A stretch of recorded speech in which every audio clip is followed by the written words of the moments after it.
Necesitamos ayuda. Esta es la historia de uno de los incidentes más trágicos acontecidos en el ámbito de la aviación. La de un jumbo que se volvió loco y cayó desde una altitud de 7.300 metros. La de un inocente error cometido años atrás, que puso en peligro más de 500 vidas, y la del modo en que los investigadores dieron con el motivo de la mayor catástrofe aérea individual que se recuerda. Dentro de unos instantes sabrán lo que sucedió cuando el vuelo 123 de Japan Airlines quedó fuera de todo control.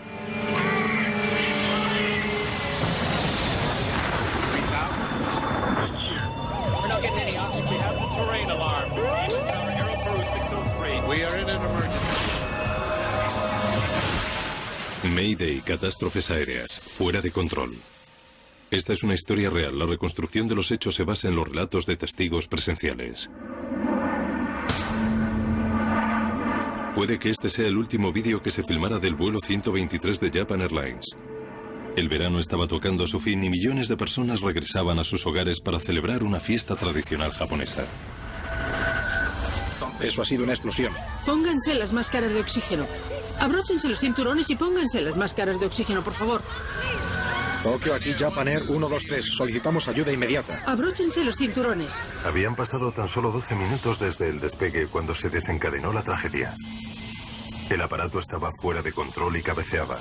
Tan pronto caía cientos de metros de golpe como volvía a ascenderlos, y se dirigía hacia las montañas que rodean al monte Fuji, el pico más alto de Japón. El personal de tierra de Japan Airlines buscaba frenéticamente la causa del problema. En Tokio, los controladores del tráfico aéreo trataban de conducir el avión hasta un lugar seguro, mientras que los pilotos recurrían a medidas desesperadas para mantenerlo en el aire.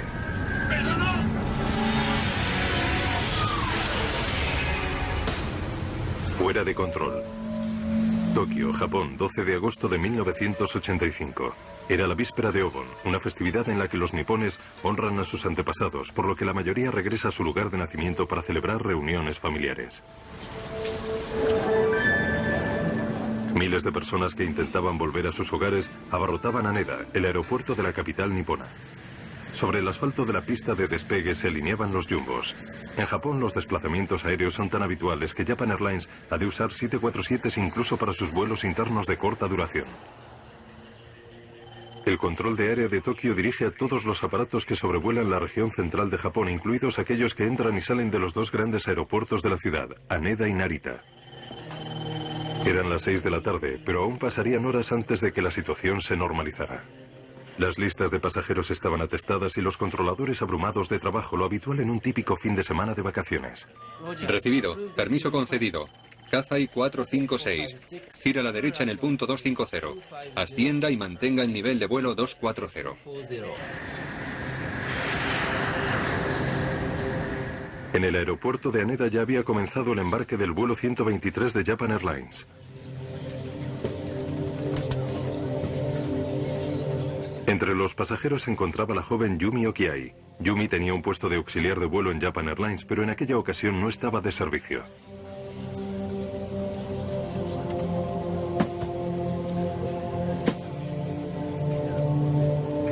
Yumi se sentó en la cuarta fila empezando por el final del avión. A las 6 horas 12 minutos de la tarde, el vuelo 123 despegaba rumbo a la ciudad industrial de Osaka, situada a 400 kilómetros al oeste. El avión iba casi completo. Viajaban a bordo 509 pasajeros y 15 tripulantes. Japan Air 123. Póngase en contacto con salidas de Tokio. Recibido, aquí Japan Air 123. A sus 49 años, el capitán Masami Takahama era uno de los veteranos que se dedican a formar a los nuevos pilotos de la compañía. En este vuelo iba a encargarse de la radio y a supervisar la actuación del primer oficial, que ocupaba el asiento del capitán. A Yutaka Sasaki, quien esperaba ascender al puesto de capitán, correspondía la responsabilidad de pilotar el avión. Hiroshi Fukuda, un veterano ingeniero de vuelo, era el tercer hombre que viajaba en la cabina. Salidas de Tokio. Aquí Japan Air 123. Superando los 800. La ruta que tenía previsto seguir el vuelo 123 de Japan Airlines le llevaría hacia el sur. Tras sobrevolar la bahía de Enshu, el avión pondría rumbo al suroeste bordeando la costa y al final efectuaría un cerrado giro a la derecha para aterrizar en Osaka. La duración estimada del viaje era de 54 minutos. El vuelo 123 dejó atrás Tokio y alcanzó una altitud de 7.300 metros. La caja negra del avión indica que 12 minutos después todo se desarrollaba según lo previsto. Hola, Pat. ¿Qué pasa? Una persona quiere ir al servicio. ¿Puede hacerlo? En la caja negra del avión quedó registrada una petición rutinaria de un pasajero que deseaba pasar al aseo antes de que se apagara la señal del cinturón, algo habitual en un día normal y corriente.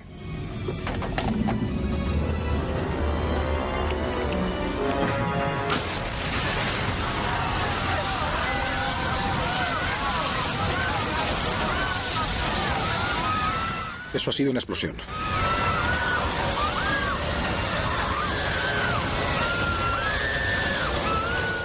El aire se escapaba de la cabina y cuando en un avión la presión del aire desciende, las máscaras de oxígeno se despliegan de forma automática.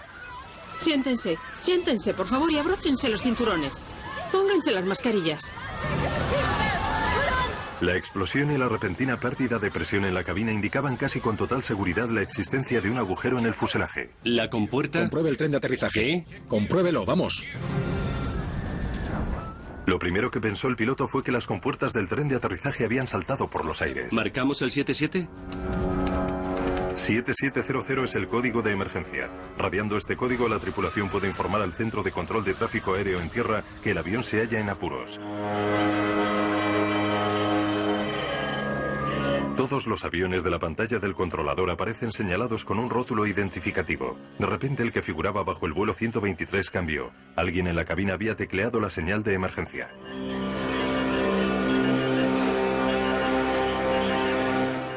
Mantengan sus cinturones abrochados, por favor. Los integrantes de la tripulación estaban perplejos. Solo sabían que tras escucharse un ruido muy fuerte, una especie de explosión, la presión en la cabina de pasajeros había caído en picado y cada vez les resultaba más difícil controlar el avión. Sin embargo, sus instrumentos no indicaban nada que pudiera ayudarles a resolver el misterio. Todos los motores están bien. Los pilotos no conseguían que el avión respondiera y eso no podía significar nada bueno. Está cayendo. Iremos a la derecha. A la ¿Y la derecha. presión hidráulica? Cada vez más baja. Los controles de vuelo de un avión funcionan mediante presión hidráulica. En los aviones modernos, el elevador, dispositivo que permite al aparato subir y bajar, el timón y los alerones que lo hacen girar, son demasiado pesados como para manejarlos con cables y palancas. Por ese motivo, se controlan mediante un fluido hidráulico que discurre a través de un sistema de tuberías distribuidas por todo el aparato. Es algo casi como la sangre que le da vida al avión.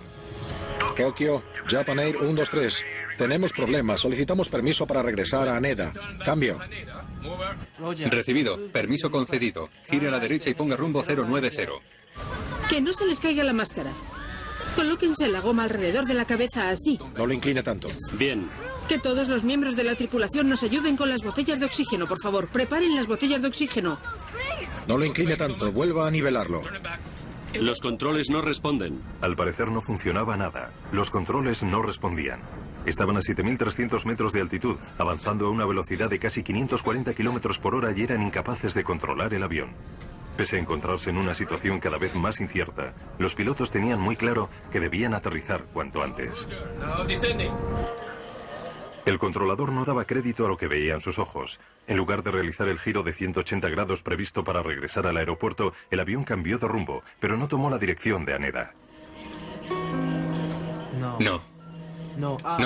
123. Negativo. Negativo. Por favor, confirme que ha declarado una situación de emergencia. ¿Es así? Afirmativo. ¿Puede especificar cuál es el problema? Hemos perdido toda la presión hidráulica. ¿Toda? No, compruébelo. ¿Toda? Sí. Por favor, póngase en contacto con la compañía. ¿Quiere que armemos un escándalo? De repente fue como si la tripulación se quedara paralizada. Ni se puso en contacto por radio con la compañía ni tampoco respondió a la torre de control. El personal de tierra ignoraba que el avión había perdido la potencia hidráulica, pero en sus pantallas veía que volaba de forma errática por lo que posiblemente estuviera fuera de control. Giremos a la derecha para iniciar el descenso. Mira, fíjate en su altitud. Van de arriba abajo una y otra vez. Tiene que controlarlo. Inténtelo con todas sus fuerzas o entrará en pérdida. El fallo en el sistema hidráulico provocó un grave problema. En los últimos minutos el avión había empezado a mostrar un comportamiento alarmante.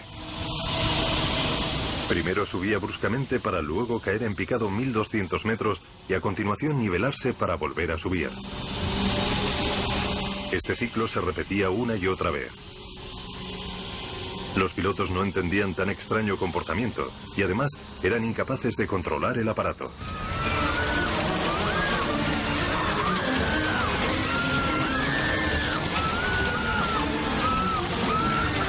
Normalmente el personal de las líneas aéreas posee la formación necesaria para saber actuar en una crisis, y Yumi Okiai decidió aprovechar esos conocimientos para asistir a los pasajeros. Mientras en el centro de control de Tokio el supervisor del controlador acudió a ayudarle. ¿Cuál es? El JAL 123 han comunicado una emergencia. Dicen que el avión está fuera de control y que quieren regresar a Haneda, pero van en dirección contraria. Al parecer no pueden girar. Guíalo hasta Nagoya. Será más fácil, pues se encuentra en línea recta. La mejor solución sería que el avión pusiera rumbo al aeropuerto de Nagoya, situado a 128 kilómetros en línea recta, pero para aterrizar allí tendrían que iniciar el descenso de inmediato.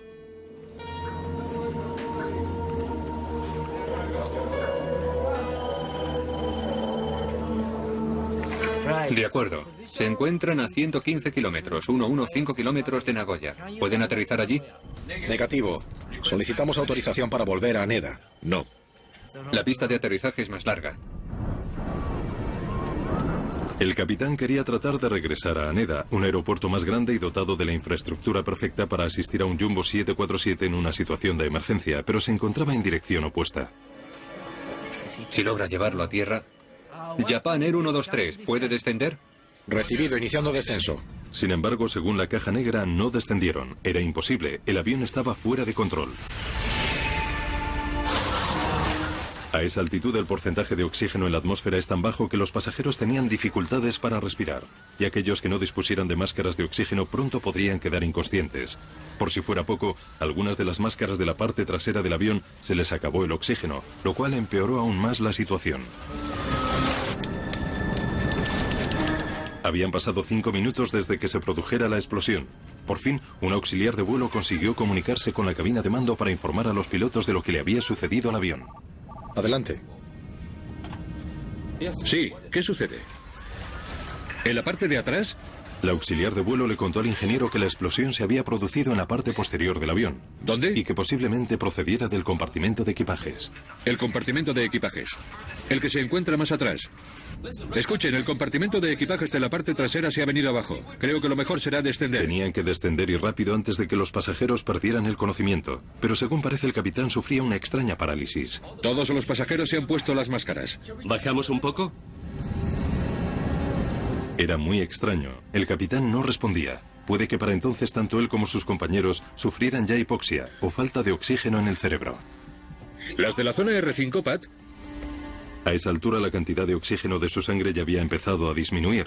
Quizás por eso no fueran capaces de pensar con claridad y pasado un tiempo podrían incluso quedar inconscientes. ¿Las de la zona R5, Pat? Sí, entiendo. Capitán, las máscaras de la zona R5 han dejado de funcionar. En la zona de la puerta R5 la situación había alcanzado un punto crítico. El suministro de oxígeno ya no funcionaba y los pasajeros tenían que inhalar el vital gas de una botella que la tripulación de cabina les hacía llegar por turnos. El capitán y sus compañeros parecían sumidos en una gran confusión. Creo que deberíamos intentar un descenso de emergencia. Sí. ¿Nos ponemos la máscara también nosotros? Será lo mejor. Creo que deberíamos ponernos las máscaras. Sí. Pero no se las pusieron. Nadie sabe por qué. Puede que no se decidieran o que la hipoxia hubiera comenzado a nublarles el juicio.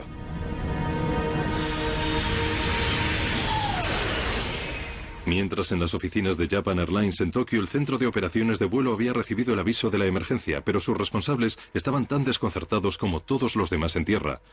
Lo único que sabían es que había en juego más de 500 vidas, y a ellos les correspondía intentar averiguar a qué se debía el problema y hallar una solución mientras el avión siguiera en el aire. Aquí Japan Air desde Tokio. El centro de control de Tokio ha recibido una llamada de emergencia de su aparato. Escuchen, la puerta R5 se ha roto. Recibido. ¿El capitán ha decidido regresar a Tokio? ¿Qué? ¿Pueden regresar a Haneda? Un momento, estamos realizando un descenso de emergencia. Nos pondremos en contacto con ustedes dentro de unos instantes. Por favor, no nos pierdan. Recibido. ¿Es posible que la puerta R5 se haya roto? De haberse desprendido realmente, esa puerta se encontrarían ante una descompresión explosiva de la cabina debido al flujo de salida de aire. Quizás algunos pasajeros hubieran sido absorbidos al exterior a varios kilómetros de altura. Pero existía una posibilidad aún peor. La puerta podría haber golpeado la cola del aparato dañándola, y de la cola depende la estabilidad del avión. Su timón y sus elevadores hacen que la nave suba o baje y vaya a un lado o a otro. Si la cola hubiera sufrido desperfectos desde el centro de operaciones de vuelo, no podrían hacer nada para ayudarles. En Tokio, la noticia de que un jumbo de Japan Airlines se hallaba en apuro se filtró casi de inmediato. La televisión nipona interrumpió la programación habitual para ofrecer entrevistas en directo. Alguien vio el avión siniestrado pasar sobre su cabeza. De inmediato comprendí, afirma el testigo, que el avión tenía problemas. Se movía de un lado a otro y de repente desapareció en una nube. La serpenteante trayectoria del vuelo 123 había colocado al avión dentro del radio de acción de una base de las Fuerzas Aéreas estadounidenses en Yokota, a las afueras del norte de Tokio. Allí un controlador norteamericano que escuchó las conversaciones entre el avión y el control de tráfico aéreo de Tokio quería ayudar en lo que pudiera, de modo que ofreció la pista de aterrizaje de Yokota para que el avión tomara tierra allí. Japan Air 123, Japan Air 123, aproximación a Yokota. Si me reciben, comuníquense con Yokota. Los pilotos preocupados no respondieron, y dado que ya no podían manejar el avión siguiendo el procedimiento normal, decidieron probar los propulsores para ver qué sucedía. De ese modo lograron que el jumbo fuera más lento o más rápido, al menos controlaban la velocidad. Mientras experimentaban, descubrieron que si movían los propulsores hacia adelante cuando el avión se encontraba en caída, al ir más rápido los motores, el aparato elevaba el morro y volvía a ascender.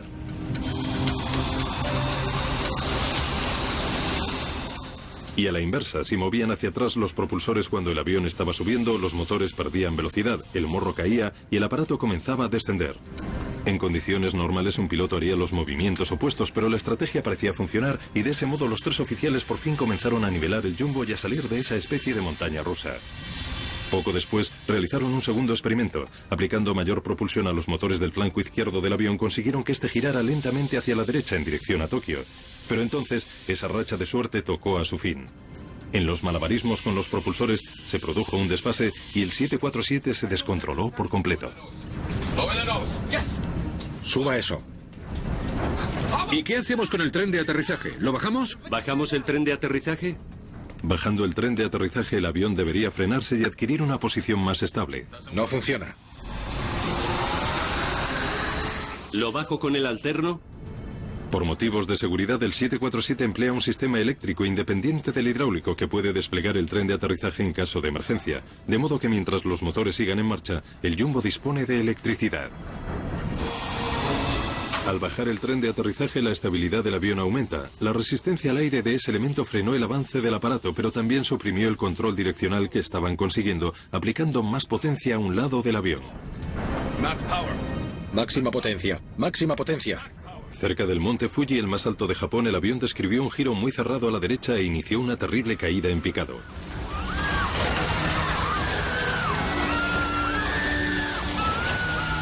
El 747 caía a razón de 900 metros por minuto, el doble que en circunstancias normales. Estamos bajando, no puedo elevarlo. ¿Está el timón orientado? Del todo. De acuerdo. ¿El tren de aterrizaje está abajo? Sí. No tienen que preocuparse. Sabemos por la caja negra del avión que el auxiliar de vuelo siguió tratando de calmar a los pasajeros. Japan Air 123, no podemos controlar el avión. Va a chocar contra la montaña. Control de Tokio. Control de Tokio. Buenos días, aquí. Todos en sus puestos para ayudar al vuelo Japan Air 123. Manténgase en silencio hasta nuevo aviso. Está fuera de control. Comprendido. ¿Quiere comunicarse con Haneda? Por favor, siga con nosotros. Siga con nosotros. Tan pronto como empezó a caer, el avión volvió a nivelarse. Habían perdido más de 3.000 metros y se encontraban entre varias montañas de gran tamaño, pero al menos a esa altitud disponían de una mayor cantidad de oxígeno. Desde la explosión habían transcurrido 22 intensos minutos, los mismos que llevaban los pilotos luchando con el avión. Puede que todo sea inútil. Hemos perdido todo el fluido hidráulico. Está fuera de control. Cuidado con la montaña, cuidado, gire a la derecha. Sí. A la derecha, a la derecha, a la derecha. Vamos a chocar con la montaña. Máxima potencia, máxima potencia. Sigo intentándolo. Los pilotos aplicaron la máxima potencia con el fin de elevar el morro. Era su única opción. Vamos a chocar. A la derecha, a la derecha. Potencia. ¡Potencia! ¡Aumente la ¡Potencia! potencia! En su esfuerzo por controlar el avión habían permitido que la velocidad se redujera demasiado y necesitaban la máxima potencia para generar más velocidad y más elevación y de ese modo poder esquivar la montaña. Estamos acelerando así. ¡Siga, siga, siga así! Es el máximo. Perdemos altura. No baje el morro. Está bajando. Descendemos. Los pasajeros ya eran conscientes de la gravedad de la situación y muchos empezaron a prepararse para el fin. Pero el incremento de la potencia para evitar las montañas había hecho que el avión reanudara sus movimientos ascendentes y descendentes. Suba el morro. La tripulación se había quedado sin opciones, por lo que se vio obligada a repetir los mismos procedimientos una y otra vez sin resultado. En aquel momento llevaban luchando con el avión casi media hora. Japan Air 123, aproximación a Yokota, estamos a la espera. Los controladores de tráfico aéreo, tanto japoneses como americanos, estaban desesperados por ayudar y dispuestos a brindar al vuelo 123 cualquier información que requiriera. Solicitamos vector de radar a Haneda. Recibido. Siga en dirección 090. Para frustración de los pilotos, el avión prosiguió rumbo al noroeste, lejos del aeropuerto de Haneda y de la base aérea de Yokota. Además, la sucesión de subidas y bajadas del aparato les había situado a muy poca distancia de las cumbres de la montaña. ¿Ya pueden controlar el avión? En el control se hizo un inquietante silencio. Japan Air 123, Japan Air 123. Cambie de frecuencia de radio a la 119.7. 119.7, por favor. Decidieron intentar cambiar de frecuencia de radio. Si pueden, cambien a la frecuencia 119.7. No hubo respuesta. Si me reciben, sintonicen la 119.7. Estamos todos preparados.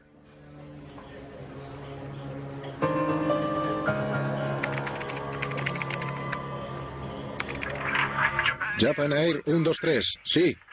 Hemos seleccionado la 119.7. ¿Cuál es nuestra posición? Su posición es 72 kilómetros al noroeste de Haneda.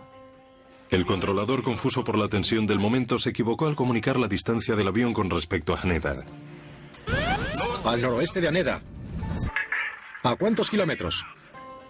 Correcto. En nuestro radar se encuentra 88 kilómetros, 88 al noroeste. Y estamos listos para su aproximación cuando quiera. También puede aterrizar en Yokota. Comuníquenos sus intenciones. Cambio. En Haneda, todos los servicios de urgencia se habían movilizado para atender al avión donde quiera que aterrizara.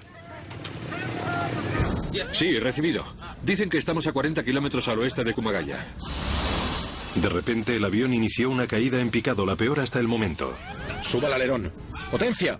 ¡Suba el alerón! ¡Suba el alerón! ¡Potencia!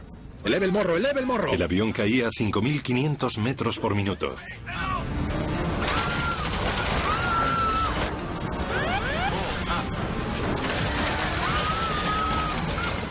¡Suba el alerón! ¡Súbalo! ¡Súbalo! ¡Suba el morro! ¡Suba el morro! ¡Suba el morro!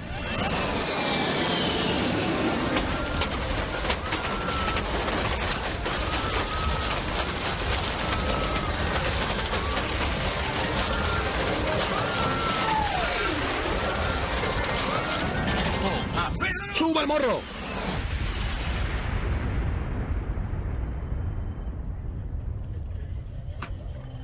Japan Air 123. Japan Air 123. ¿Me escucha? Japan Air 123, Japan Air 123, ¿me copia? Japan Air 123. Japan Air 123. El vuelo 123 de Japan Air había desaparecido.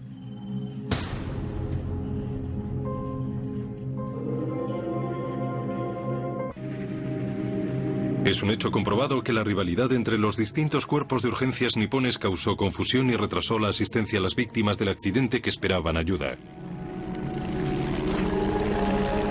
Durante la noche, las fuerzas de autodefensa japonesas llegaron a la escena del siniestro. Un helicóptero pilotado por el capitán Isuzu Omori descubrió el lugar del impacto e informó de ello a través de la radio.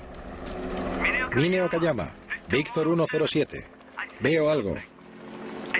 Veo llamas en una decena de puntos dispersados por una zona de aproximadamente 300 metros cuadrados. Víctor 107, Mine Okayama. ¿Existe algún indicio de que haya supervivientes? Víctor 107, no hay señal de supervivientes. La visibilidad es mala. Demasiado humo. Víctor 107, ¿puede aterrizar para investigar? Imposible. Ahí abajo la pendiente es de 45 grados. Imposible aterrizar. Además hay fuego por todas partes.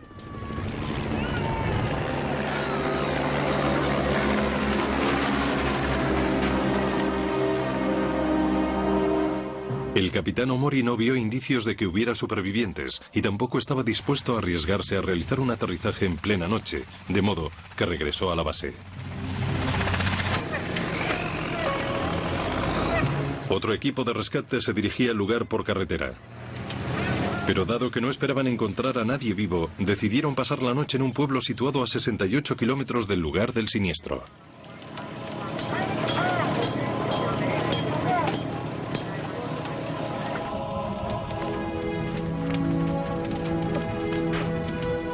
Mientras, en la escena del accidente, los pasajeros del vuelo 123 yacían moribundos.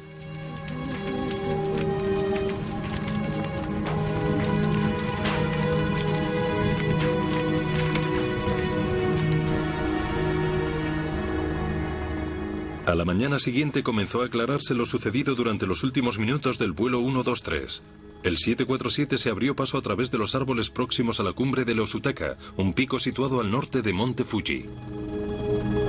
Al final, el aeroplano chocó contra una cresta situada varios cientos de metros más adelante y explotó.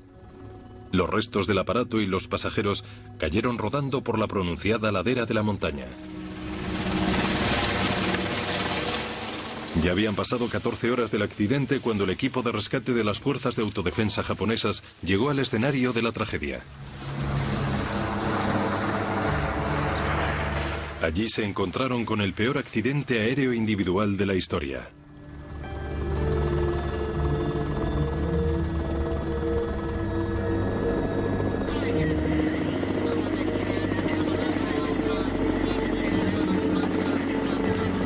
Aunque parezca imposible, había un superviviente. Yumi Okiai, la auxiliar de vuelo que no estaba de servicio, seguía aferrándose a la vida.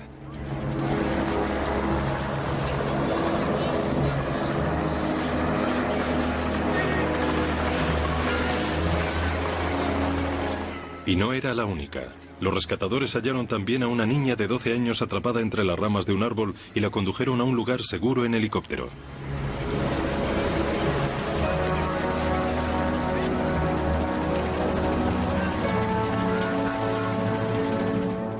Había además otros 2 pasajeros vivos, una joven madre y su hija de 8 años. Fue todo un milagro que no perecieran. Pero ¿cómo lograron sobrevivir al accidente esas 4 personas? Se calcula que el cuerpo humano es capaz de soportar una aceleración hacia adelante de hasta 25 veces la fuerza de la gravedad.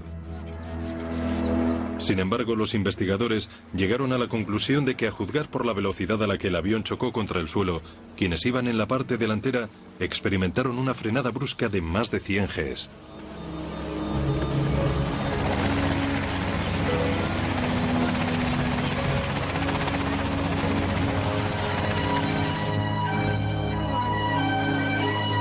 Los 4 supervivientes fueron trasladados a un hospital de la ciudad de Fujioka. No pasó mucho tiempo antes de que los investigadores averiguaran que los 4 pasajeros supervivientes se sentaban en las últimas 7 filas. Por ese motivo escaparon de la muerte. En la parte trasera del 747, las fuerzas del impacto fueron mucho menores. Solo la suerte les protegió de los pedazos de fuselaje que saltaron por los aires. Yumi Okiai tenía la pelvis rota y un brazo fracturado, pero eso no le impidió relatar los terribles momentos vividos en la montaña mientras aguardaba a los equipos de rescate. También confirmó que muchos pasajeros sobrevivieron inicialmente. Tras el accidente escuché a mucha gente gritar y resollar con fuerza. Había ruidos por todas partes a mi alrededor. Y un niño gritaba «madre». Escuché claramente las palabras «ven rápido» de una mujer. Y luego la voz de un chico diciendo «de acuerdo, esperaré». Parecía la voz de un niño en edad escolar. En la oscuridad, escuché el sonido de un helicóptero. No veía ninguna luz, pero lo oí. Y estaba bastante cerca. Nos salvaremos, pensé. Y moví las manos frenéticamente. Pero el helicóptero se fue. «No se marche», grité desesperada. «Ayúdenos», pero desapareció. Y ya no volví a oír las voces del chico ni de la joven. Su testimonio dejó patente que muchas personas murieron a causa de las bajas temperaturas nocturnas mientras esperaban a ser rescatadas. En condiciones normales, el accidente de este jumbo hubiera sido un asunto estrictamente japonés, pero lo sucedido hizo sonar las alarmas del mundo entero en el ámbito de la aviación. Tan solo unas semanas antes, un 747 de Air India se había desplomado sobre el Atlántico llevándose las vidas de 329 personas. Ahora otras 520 habían muerto. ¿Tenían algún fallo los 747, los reactores más grandes del mundo? ¿Existía un error desconocido en su diseño? En aquel momento, volaban en todo el mundo unos 600 747s y cualquier problema con el aparato tendría graves consecuencias para la aviación. El caso le fue asignado a Ron Schlitt, un importante investigador de la Comisión Nacional de Seguridad del Transporte de los Estados Unidos, o NTSB. Nos preocupaba mucho que el 7407 pudiera sufrir un problema de aeronavegabilidad, de modo que tuvimos que comenzar a investigar el caso enseguida para saber lo que había sucedido. En las oficinas centrales de la NTSB en Washington, el presidente estaba tremendamente preocupado por las consecuencias que la catástrofe podría tener para la aviación mundial, de modo que escribió una nota personal a su homónimo en Japón y le pidió que invitara a la comisión a participar en la investigación. A finales de los 70 y también durante la década de los 80, Ron Schlitt había intervenido en muchas de las principales investigaciones de la NTSB en el extranjero, por lo que conocía bien las complicaciones de trabajar con gobiernos de otros países. Así pues, se dirigió a Tokio, donde conocería al resto de su equipo formado por representantes de Boeing y un ingeniero de la Administración Federal de Aviación estadounidense. Cuando llegué a Tokio, el país se encontraba sometido a una gran tensión. Los medios de comunicación estaban en todas partes y reinaba un clima de crispación generalizada. Una vez en Japón, Schlitt fue informado de que la policía local nipona se había hecho cargo de la investigación y estaba procesando el lugar del siniestro como si de la escena de un crimen se tratara, observando diligentemente hasta el último movimiento de sus equipos. Todos eran sospechosos hasta que se demostrara lo contrario. El personal de las líneas aéreas japonesas, el de Boeing, todos. Por ese motivo no se les permitía acceder al lugar del accidente. Schlitt tuvo que esperar 2 días para que las autoridades niponas le permitieran visitar el escenario de los sucesos. Conseguí convencer a los japoneses de que nos autorizaran a llevar gente de Boeing al lugar del siniestro con la condición de que permanecieran muy cerca de nosotros y de que se les vigilara mientras se encontraran en la escena. No podían actuar por su cuenta. El investigador de la NTSB descubrió que para acceder a la zona los japoneses habían construido varios helipuertos a toda velocidad.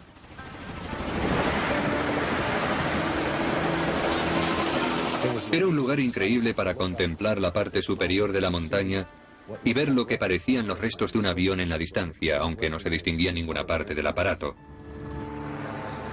Había muchos helicópteros en el aire aterrizando y despegando cada 2 minutos.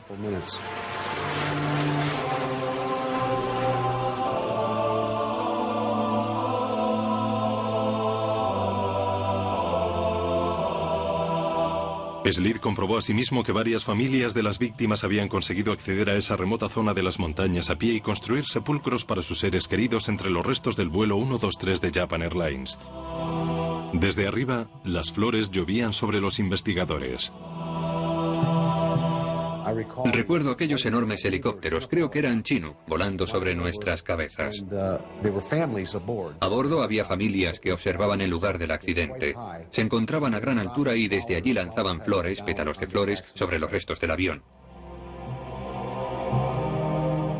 Lo único que pude observar cuando llegamos al lugar del accidente fue que muchos de los pasajeros tuvieron tiempo de comprender que aquello era el final. Supongo que por eso se encontraron infinidad de notas escritas en pedazos de papel o en cualquier cosa que esa gente tuviera a mano. Querida esposa, la vida contigo ha sido maravillosa. Nuestros hijos ya han crecido y se han convertido en personas de las que me siento orgulloso. Nunca pensé que la cena de anoche fuera a ser la última que disfrutaríamos juntos. Los pasajeros tuvieron tiempo para pensar y comprendieron que no había nada que hacer, que posiblemente se estrellaran, así que escribieron notas a sus seres queridos y las dejaron en la parte trasera de los asientos y en los bolsillos del respaldo de las butacas.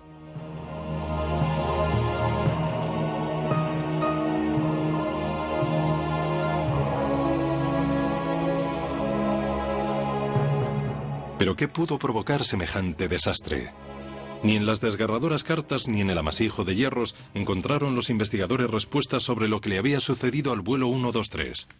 Sin embargo, la pista más importante de que disponían eran las palabras del grabador de voz de la cabina de mando del avión, las del ingeniero de vuelo, quien dijo que la puerta R5 se había roto.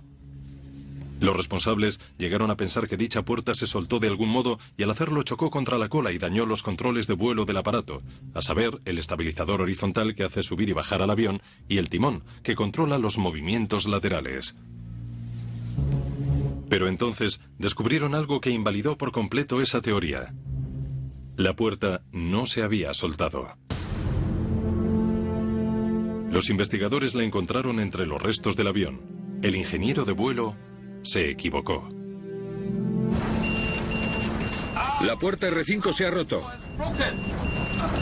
Al ver la señal luminosa de su panel creyó que la puerta se había desprendido en pleno vuelo, pero quizás esa luz se encendiera debido a un cortocircuito en el sistema eléctrico provocado por el desplome del techo a consecuencia de la explosión. No fue una puerta rota lo que hizo que el 747 se estrellara.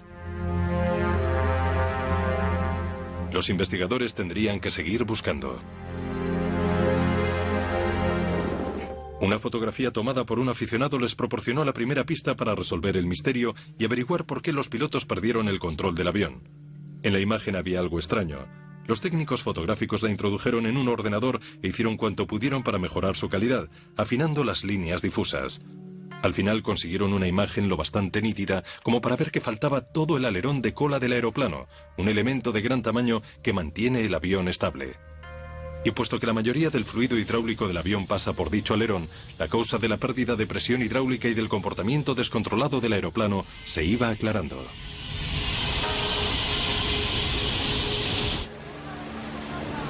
Entonces un barco de la marina japonesa que atravesaba la bahía situada al sur de Tokio localizó el alerón de cola flotando en las aguas. Se encontraba en el mismo punto en el que el avión informó por primera vez de una emergencia. El hallazgo confirmó las sospechas de los investigadores de que la cola del Boeing pudo ser uno de los detonantes del accidente.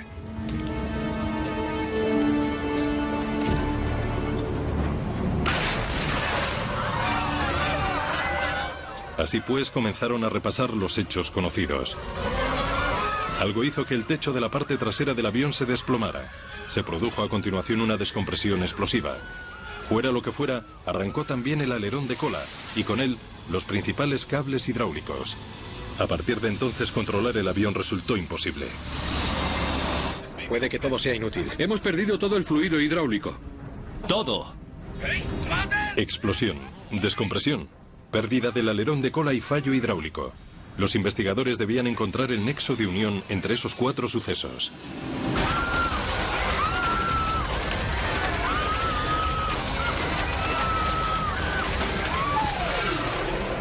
¡Potencia, potencia!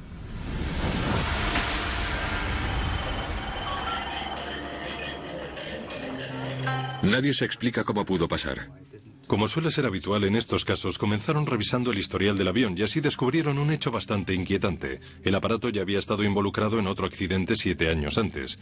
El piloto aterrizó con el morro demasiado elevado, por lo que golpeó la cola contra el suelo y se fue arrastrándola a lo largo de toda la pista. Se había efectuado una reparación en la parte trasera del avión, incluido el mamparo de presión. Al ascender, todos los reactores modernos tienen que presurizarse con el fin de mantener la cabina a unos niveles razonables que los pasajeros puedan soportar.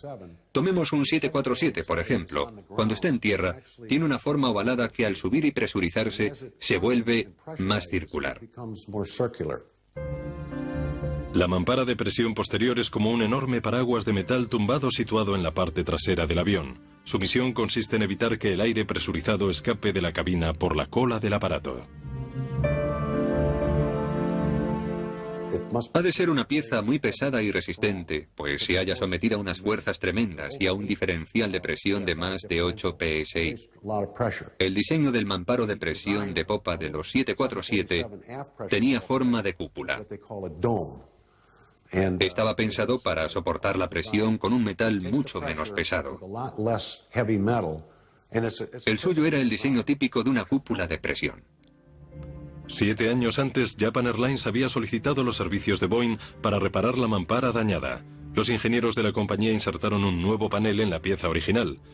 Pero en el lugar del accidente del vuelo 123 en 1985, Ron Schlid dio con un pedazo del avión siniestrado que desveló todo el misterio. Era un fragmento del nuevo panel que se colocó en la mampara. La reparación no se había realizado correctamente. Solo una hilera de remaches mantenía unidas las dos piezas cuando en realidad las filas tendrían que haber sido 2. Para explicar a los investigadores japoneses lo que había descubierto, Ron Schlid plasmó en papel el proceso de reparación que debió llevarse a cabo y el error cometido. Aquel error tuvo consecuencias catastróficas. Los remaches se vieron sometidos a una fuerza 2 veces superior a la que podían soportar. Uno de los ingenieros de la Administración Federal de Aviación efectuó ciertos cálculos que le pedimos basándose en la anterior reparación del mamparo.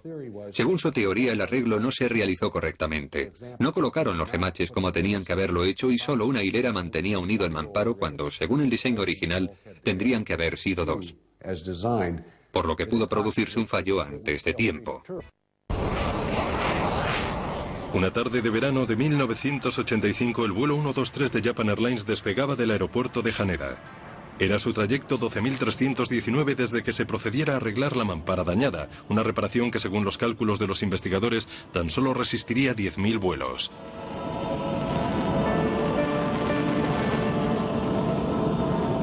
Cuando un avión alcanza una altitud de 7.300 metros, en el exterior los niveles de oxígeno descienden notablemente, pero el interior de la cabina se encuentra presurizado, para comodidad de los pasajeros. La diferencia de presión entre la cabina de los pasajeros situada a un lado de la mampara y el área de la cola no presurizada, situada al otro, ejercen una gran presión sobre la mampara y en esta ocasión, debido a la reparación defectuosa de que había sido objeto, la pieza no resistió esa fuerza. En una prueba que reproducía estas condiciones, comenzaron a aparecer grietas alrededor de los orificios de los remaches que se prolongaron hasta que la mampara se partió y enseguida el aire presurizado de la cabina abrió un agujero de 2 metros cuadrados en el fuselaje, haciendo que el techo se derrumbara en torno a los aseos de la parte trasera. El aire, sometido a una elevada presión, se abrió camino con gran fuerza hasta el alerón de cola y sencillamente lo arrancó. En aquel momento quedó sellado el destino del avión. Los pilotos no lo sabían y nunca lo sabrán, pero lo cierto es que les faltaba la mayor parte de la cola, que cayó al mar que sobrevolaban junto con los decisivos cables hidráulicos de los que dependía el control del avión. Al final los investigadores consiguieron que todo encajara. Sin la influencia estabilizadora de la cola y tras perder el control del timón y de los alerones, los pilotos no pudieron dirigir el avión. El gigantesco aparato comenzó a describir una terrible trayectoria que recibe el nombre de oscilación fugoide. Cuando el morro se inclina y se lanza una caída en picado, el avión adquiere velocidad, lo que genera elevación. Por tanto, el morro vuelve a levantarse y el aparato asciende hasta que pierde velocidad. Entonces se equilibra y vuelve a caer. El ciclo se repite una y otra vez sin cesar. El vuelo 123 protagonizó terribles subidas y bajadas en ocasiones de varios cientos de metros seguidos. Puede considerarse un milagro que los pilotos lograran mantener el avión en el aire durante 30 minutos o más tras haber perdido el sistema hidráulico y los controles de vuelo. Sin embargo, el avión continuó su avance y al final llegó hasta las montañas, donde le resultó imposible aterrizar. Lo cierto es que su única alternativa era mantenerse en el aire a la espera de un milagro que nunca ocurrió. Baje el morro, baje el morro. Sí. Empuje esa palanca. Baje el tren de aterrizaje. Ya está abajo. Para entender a qué se enfrentaron los pilotos, 4 tripulaciones de vuelo escogidas por sus cualidades se introdujeron en un simulador donde tuvieron que experimentar una situación similar. ninguna de ellas logró aterrizar. Los pilotos del vuelo 123 consiguieron mantenerse en el aire 30 minutos, la mayor parte del tiempo entre elevadas montañas, lo que constituye una hazaña asombrosa. Mientras en Tokio se dio a conocer la causa del accidente de la Japan Airlines y Ron Sleeth tuvo que comunicar la noticia a su colega de Boeing, uno de los principales diseñadores del 747. La verdad era muy simple. Se había utilizado una sola fila de remaches donde se necesitaban dos. Cuando le mostramos lo que habíamos averiguado, como podrán imaginar, aquel hombre de Boeing se disgustó mucho. Le entristeció que quienes efectuaron la reparación en el avión que él mismo había diseñado fueran empleados de Boeing. Aquellas personas realizaron una reparación incorrecta que terminó con un avión estrellado. La policía nipona quería interponer una denuncia criminal contra Boeing por su participación en la tragedia, pero los abogados de la acusación decidieron no seguir adelante. El único consuelo para el fabricante de aviones, cuya reputación salió muy mal parada de lo sucedido, fue que el accidente sirvió para demostrar que no existía fallo alguno en el 747. Hoy por hoy, el Jumbo sigue adelante en su carrera por llegar a ser uno de los aeroplanos civiles con más éxito de todos los tiempos. Sin embargo, para Japan Airlines, la parte inocente, la tragedia solo tuvo consecuencias negativas. Tras abandonar la escena del accidente, vine a casa. Al parecer, uno de los directores de mantenimiento más veteranos de la JAL se había suicidado. El presidente de las líneas aéreas japonesas dimitió. Las reservas cayeron en picado. En Japón se rumoreaba insistentemente que la entidad nipona sí era culpable de lo sucedido y que Boeing simplemente estaba asumiendo las culpas de un importante cliente. Japan Airlines ha tardado muchos años en recuperarse de este accidente, el peor de toda la historia.